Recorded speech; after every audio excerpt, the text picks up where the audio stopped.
Transparency అమ్మ. హ్మ్. భార్యాభర్తలు ఒక చిన్న ఇన్సిడెంట్ చెప్తా పొద్దున. నేను సడెన్‌లీ ఫ్లైట్ టికెట్ బుక్ చేయాల్సొచ్చింది. ఓకే. ఒక మా బ్రదర్‌కి. నేను బుక్ చేస్తూ ఉంటే నా జీపే లిమిట్ అయిపోయింది. ఆహా! ఆహ్, లిమిట్ తను షీ ఈస్ గెట్టింగ్ రెడీ బాత్రూమ్‌లో ఉన్నారావిడ. తను ఫోన్ తీసుకొని నేను తీసేసి ఈ తను జీపే స్కాన్ చేసి నేను పే పే చేసేసాను. చేశారు. హ్మ్. పే చేసేసాను. రావటం ఏంటి నేను చెప్పాను ఇది పే చేసి ఒక 6000 యూజ్ చేశాను నేను పే చేశాను. ఓకే అనుకున్నారు. కానీ ఇప్పుడు వాళ్ళైతే ఎందుకు నా ఫోను అమ్మ! జూసావు? ఇప్పుడు వాళ్ళా? ఇప్పుడు వాళ్ళు ఫోన్ గాదు. సూపర్ మార్కెట్‌కెళ్ళి రూ. 1100 అయితే ఇద్దరు 5000 550 నీది, 550 నాది. హోటల్‌కెళ్తే ఇంత. పిల్లాడి ఫీజులో సగం పంచుకోవాలి. డైపర్‌లలో సగం పంచుకోవాలి ఇవన్నీ. అంటే నేననేది అలా అని కాదు. అంత transparency. Right. Everything is known to each other. హ్మ్. హ్మ్. When there is a openness, when there is a mutual respect, when there is a mutual consent, that relationship blossoms. హ్మ్.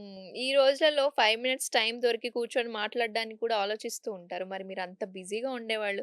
ఎలా టైం మీకు ఒకరికొకరు అంటే కేటాయించుకునేవారు? ఒక రూల్ పెట్టుకున్నామా, hmm. Every day 6-6:30 or 6:30-7 depends on when we get up. మేమిద్దరం half an hour ఏ పని చేయం. నేను ఒక కప్ కాఫీ తెచ్చుకుంటాను, తను టీ తెచ్చుకుంటాను. ఇద్దరం కూర్చొని మాట్లాడుకుంటాం. Yes. Even today also it happened in the okay. Morning. ఎప్పుడు బోర్ కొట్టదు మీకు? బోరేంటి ఇష్టం గదా!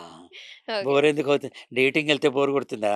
కొట్టదు కదా! I'm dating with my wife. ఎందుకు బోర్ వావ్! కొడుతుంది? వావ్! వావ్! Amazing sir. అంటే హ్మ్. ఇక్కడ ఏం చేస్తామంటే అక్కడ half an hour I love you గనుక నువ్వు బాగున్నావు అని చెప్పడం కాదు. నిన్నేమైంది? ఇవాళ ఏమైంది? ఆఫీస్‌లో ఏమవుతది? మీ షెడ్యూల్స్ ఏంటి? ఓహ్! ఇవాళ 11:00 సాక్షికెళ్ళాలి. 1:00 ఇక్కడికెళ్ళాలి. 3 అన్నీ చెప్పేస్తాను. అప్పుడేమవుతుంది దానివల్ల ఒక 100 కమ్యూనికేషన్ గ్యాప్స్ తగ్గిపోతాయి. మనసులో ఉన్న ఎక్కడ, ఫీలింగ్స్ గూడా ఎప్పుడు, వచ్చేస్తుంటాయి. తింటారా? ఉంటారా? అన్నమా? రవ్వ ఇవన్నీ పోతాయి కదా! మొత్తం అంతా. అవును. అవును. అందుకే family that talks together will walk together. Hmm. మాట్లాడుకోవాలి. Not just with life partner. నువ్వున్నావు, మీ చెల్లి ఉంటుంది, మీ మదర్ ఉంటారు. ఒక హాఫ్ అన్ అవర్ డైలీ. నిన్నేమైందంటే ప్రదీప్ గారు వచ్చారు, బ్రహ్మాండంగా జరిగింది. ఇవన్నీ మనం డెఫినైట్‌లీ. షేర్ చేసుకున్నాం అనుకో అమ్మ, బాండింగ్ పెరుగుతుంది. వెన్ వి స్టార్ట్ సేయింగ్ ఒక సారీ చెప్పామనుకో, నిన్న నేను రఫ్‌గా ఉండి ఏదో మాట్లాడేశాను. హ్మ్. హ్మ్. తర్వాత ఆలోచించాను నేను అలా అనకుండా ఉండాల్సి. ఒక సారీ అని చెప్పామనుకో, ఇవన్నీ ఏమవుతాయంటే హాయిగా లైఫ్‌ని స్మూత్‌గా చేస్తాయి. ఇంకా మీకు అర్థమయ్యేలా చెప్పాలంటే ఫ్యాన్ గిరగిరగా తిరుగుతూ ఉంటుంది. తీసి పారేయం. హ్మ్. ఎలక్ట్రీషియన్‌ని పిలిస్తే 2 డ్రాప్స్ ఆయిల్ ఏస్తాడు అందులో. ఫ్యాన్ స్మూత్‌గా తిరుగుతుంది. కదా నాన్న? అంతే. అలాగే సారీ, థాంక్ యూ. ఈగోలు పెట్టుకోకుండా కానీ ఈగోలు అది డామినేట్ చేస్తూ ఉంటది గురుగారు. దానివల్ల ఏమవుతుందమ్మా? You are only spoiling your life కదా! ఓకే. బ్రేకప్ చెప్పావు. ఇష్టపడలా. లేదా కొట్లాడుకుంటున్నాం. ఒకే మంచం మీద అటు ఇటు తిరిగి మాట్లాడకుండా పడుకున్నారు.